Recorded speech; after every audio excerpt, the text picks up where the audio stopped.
Vrinda. I'm here in Scotland, in the city of Edinburgh, and I'm here on a short trip, and I love the city so much that I thought that our viewers should get a sense, should get a feel of what these different cities look like.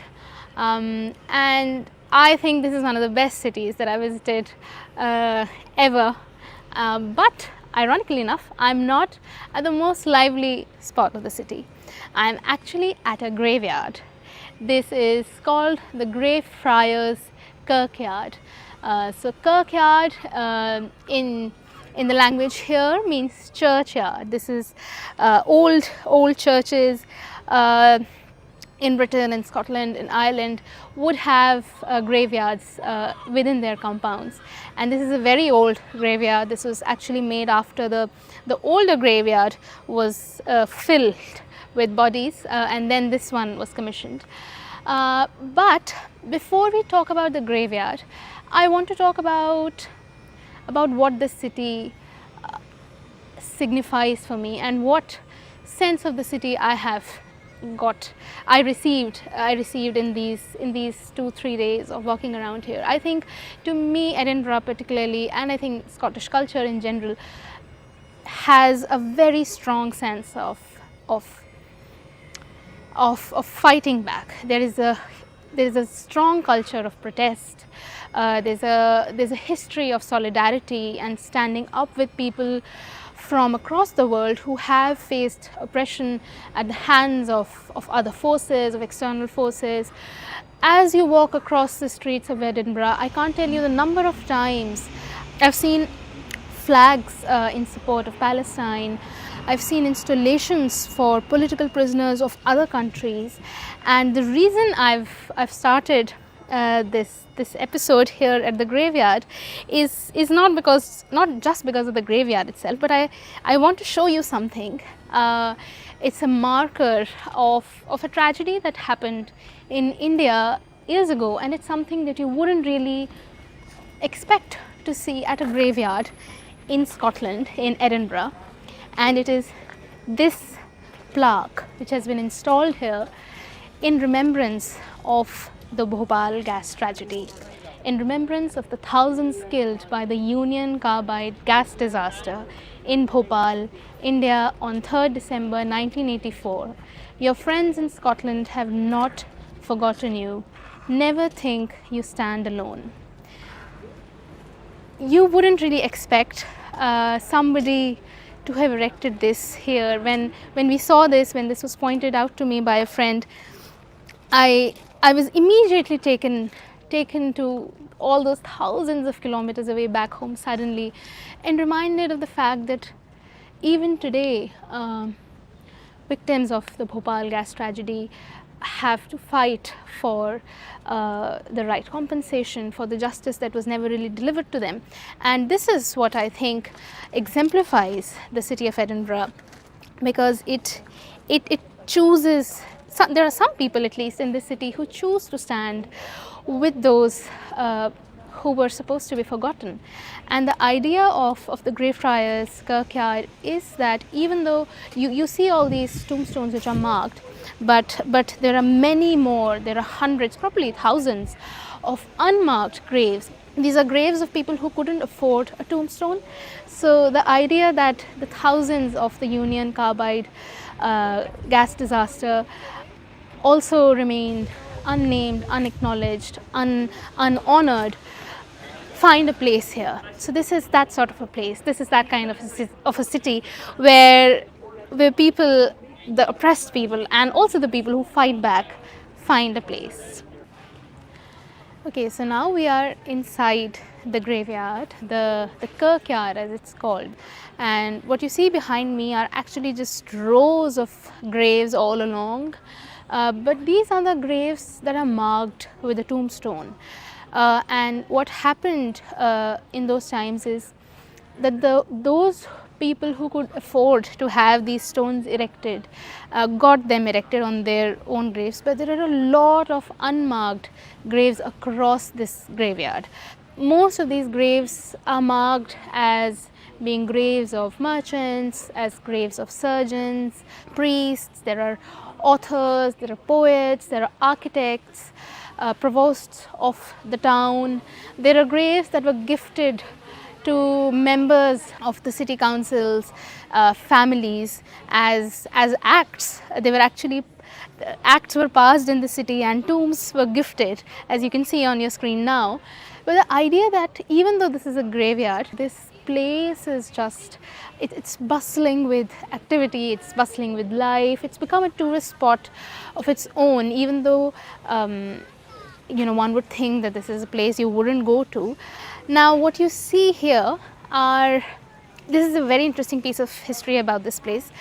These graves were covered. They were covered to protect the graves from grave robbers, and that is a slightly sinister history of the graves, of the graveyard.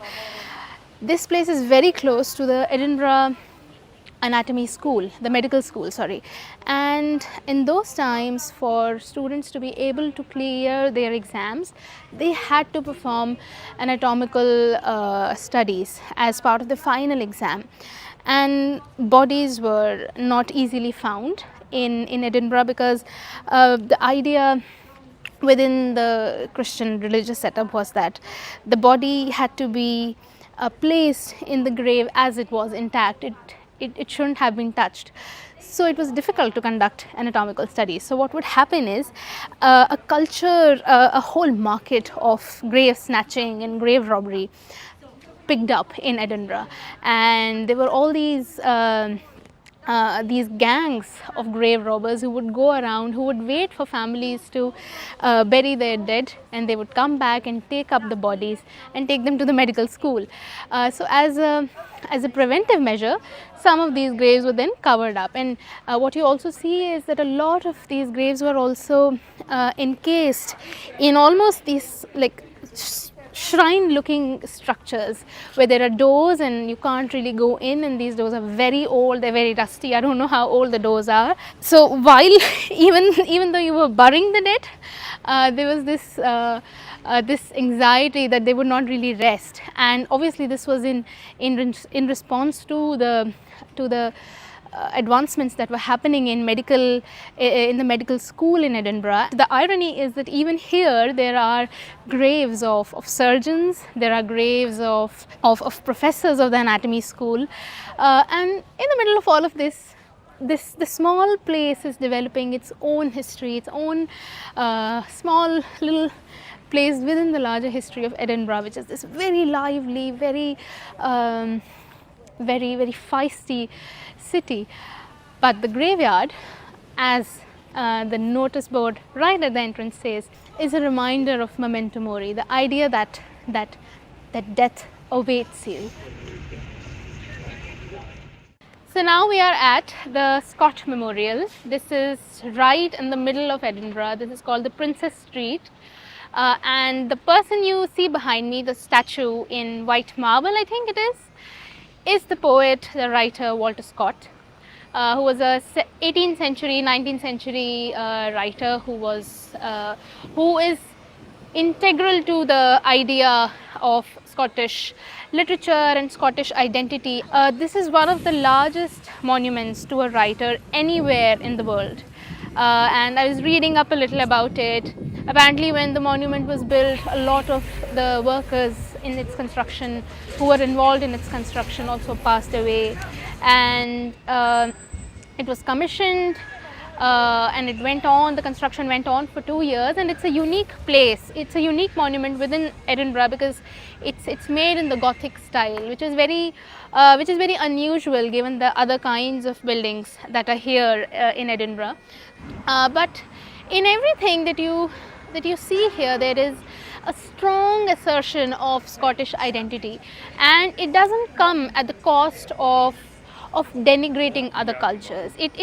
a lot of it is very strongly in opposition to British to the British legacy, to the English oppression that the Scottish people have faced over centuries.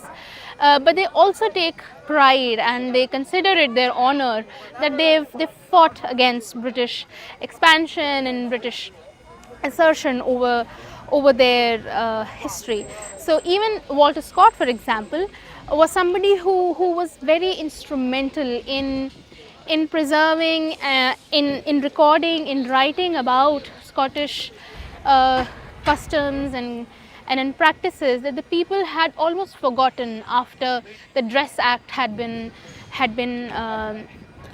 imposed on the people here, when wearing Scottish clothes was outlawed. There was high taxes on whiskey, which is part of the eating and drinking culture here. Bagpipes, which I don't know if you can hear in the background, but there are bagpipes playing near me. Bagpipes were banned. It's a city which is not just talking about protest at the current time, but it's a city marked in a history of protest and in a history of self-assertion and speaking back to powers that try to curtail your identity. And I think this sense of welcome, this sense of safety and this sense of inclusivity doesn't just happen in a city.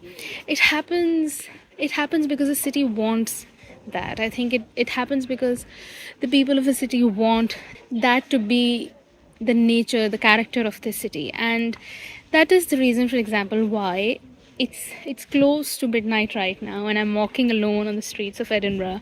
And it's not as if there isn't crime here, it isn't as if there aren't problems in this city, but still somehow there is a sense of security that the city gives you, and it comes because of the people. It comes because the people make you feel welcome. There are so many people along the way who just smile at you as you pass by, or when you go and just ask them for the way. They're not rude to you. They're sweet, they're nice. And this sense of safety doesn't come because of 1,000 CCTVs are there in a city or not. I don't even know if there are any where I am standing right now, but it comes because when I'm walking around here at night, there are many other people who are also walking along. There are women who are walking alone. There are people who are walking around in groups. It's not as if I am stranded. Buses are still running. I can still get home if I want to. And in bus drivers, for instance, and shop owners, shopkeepers are very friendly. They're very attentive to the fact that you might be in distress. So it's just generally a culture of being attentive to what people may need, what a woman may need if she is in distress. And I think it's something that we in our cities lack. For instance, why can't I do this at night in Delhi? And when you see a city at night, you see a different side of it. But for many of us, that is just an experience that we just don't get, because we don't feel safe at night. There can be many people here who may say, okay, why do you want to be alone on the streets at night? But the point is, why not? Why should people not feel safe to be on the streets of the same city at night, where they walk alone, walk in groups in the day? The colors behind me, coincidentally, are the colors of the Palestinian flag. There's the red, the green, the white, and then again the green of the star. These are very old towers, and we are standing here inside the railway station, the Edinburgh Waverley railway station, and this was just something that I happened to just notice, because the city is filled with flags of Palestine. And as I talked about earlier, this is a city of solidarity, and what you see now are flags, small flags which have the names of political prisoners who have been in prisons in Belarus since 2020, and this installation was just randomly set up at a student center in Summer Hall. And I think the Scottish history of fighting against colonialism, against political oppression, is marked across the city in many different ways. So the time in my watch is around 5:21, 5:22, but I'm standing outside the Balmoral Hotel, and there's a clock tower here, and that says the time is around 5:26 p.m. Now there's a very interesting story to this as well, and Edinburgh is a town of stories, like all cities are, like Delhi is, like Mumbai is, like Jaipur is, like any other city. But this clock tower particularly has a reason why it doesn't tell you the right time. This clock is situated right at the top of the railway station. So the idea is, in old times, that when people would come running to the railway station from afar, they would see the time at the clock and they would realize that they were running late by 3 or 4 minutes, so they would start running to catch their train, and so they would be in time. But it's modern times now, everybody has a phone and people know that they're on time, but still this is a town that likes to preserve its tradition, its histories, and even today the clock here at Balmoral tells you the time 3 minutes fast. But there is just one day, the New Year's Day, Hogmanay, when the clock tells you the right time. When the clock tells you the right time, and that is just the one day of the year. In 2020, which was COVID year, that year they did not set the clock on the right time, and that year, 2020, the year of COVID, was as a result 4 minutes shorter in Edinburgh. So that is how history is interacting with the present all the time, and that is what I feel really exemplifies so many of these towns and cities here in the UK. You go to the graveyard, and that is the site where Frankenstein, where Mary Shelley gets her inspiration for Frankenstein, where J.K. Rowling walks about in the graves, amongst the graves, and finds a grave called Tom Riddle and makes the main villain of the book series, names it after Tom Riddle. This is the city where R.L. Stevenson writes a novel like Dr. Jekyll and Mr. Hyde, and it becomes an idea of the split personality that Edinburgh began to develop in the 18th, 19th centuries, where a new town developed, and there was this old town that you see here on your screen now. You see Arthur's Seat there, which is again a historical site, which I don't know the significance of, but this is what you see is the view of the old city of Edinburgh, and towards my right, where I'm not taking you, is the new town. So this city develops in a very split way. The two parts of the town have different personalities, and that begins to show up in their literature, in their customs, in their preservation. But this tussle between the new and the old has, I think, been beautifully preserved.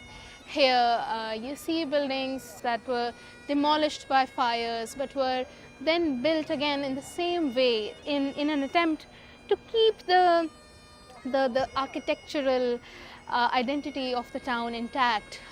So it's a city of contradictions. It's a city of intermingling of many cultures. It's a city of protest. It's a city of students, of immigrant culture, and it's a very welcoming city. And I'd like to thank my colleague Kanav for taking me around the city and helping me make this show for you. Until then, till next time, this is Vrinda.